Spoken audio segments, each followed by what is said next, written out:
प्रिय वाक्य प्रदानेन सर्वे तुष्यन्ति जन्तवः तस्मात् तदैव वक्तव्यम वचने का दरिद्रता। प्रिय वाक्य बोलने से सभी जीव संतुष्ट हो जाते हैं। प्रिय वचन बोलने में कंजूसी नहीं करनी चाहिए। नमस्कार, मैं हूं मनोज कुमार मिश्र। सुने कहानी मनोज मिश्रा की जुबानी कार्यक्रम में आप सभी का स्वागत है। आज की कहानी कक्षा 8 की संस्कृत पीयूषम पुस्तक से ली गई है, जिसका शीर्षक है किम तर्तुम जानाति भवान। विश्वविद्यालय के एक प्राध्यापक घूमने के लिए नाव में बैठे।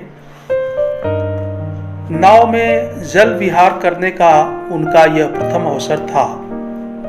बाल सूर्य की किरणों में जल क्रीड़ा, तरंगों का नृत्य, जल की अपार राश, नाव की डार से नाव का आगे बढ़ना, ये सारे दृश्य देखकर बहुत खुश हुए। उन्होंने नाविक से पूछा, अरे नाविक, क्या तुमने कभी गणित पढ़ा है? नाविक कहता है, नहीं साहब, मैंने गणित नहीं पढ़ा। प्राध्यापक पूछते हैं, क्या गणित पढ़ने विद्यालय नहीं गए?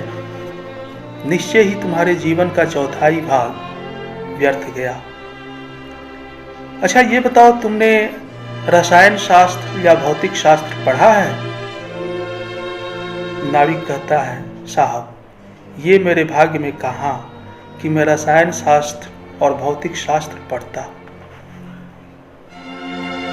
प्राध्यापक जी कहते हैं, अवश्य ही तुमने जीवन का आधा भाग व्यर्थ में गुजार दिया। अच्छा ये बताओ, तुमने अंग्रेजी भाषा पढ़ी है? नाविक मन ही मन दुख का अनुभव करते हुए कहता है, साहब, मेरे माता पिता ने मुझे विद्यालय नहीं भेजा, कैसे पढ़ता?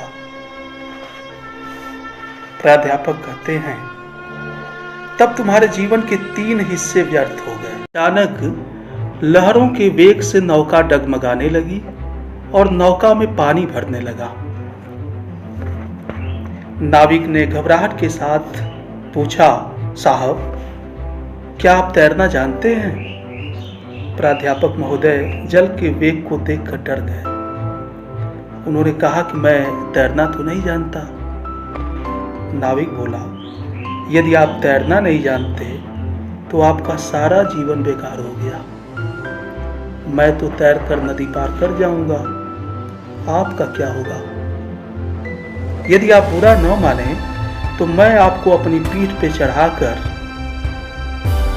उस पार जाना चाहता हूं। सद्बुद्धि के महान होने पर किसी को छोटा या तुच्छ नहीं समझना चाहिए, क्योंकि जहां पे सुई का काम है वहां वह कार्य तलवार से नहीं किया जा सकता। तो आज की कहानी यहीं संपन्न होती है। कल एक और कहानी के साथ मिलते हैं। आप सभी का बहुत बहुत धन्यवाद।